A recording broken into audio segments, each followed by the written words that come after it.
So how can you copy and share Instagram profile link? Let's talk about it and let's get started. And if this is your first time here on this channel, consider subscribing as there are plenty of tutorials which I believe you're going to benefit from. Now, if it comes down to your personal profile, you can just go to it by clicking on the button in the corner and then go to the share profile, which makes the QR code appear.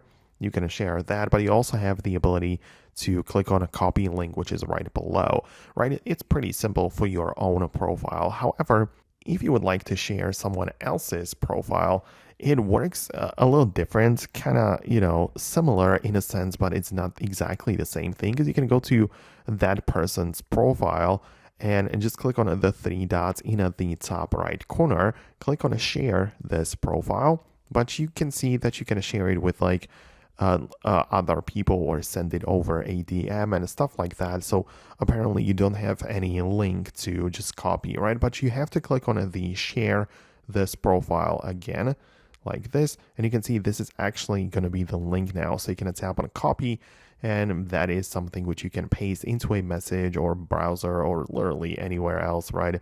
Doesn't really matter, but that's like the link that you can copy, right? So that is how it works in the latest version of Instagram on the iPhone. And let me know in the comments below if you managed to do it. Thanks a lot for watching and your support, and I'll see you later in the upcoming tutorials and videos like this one.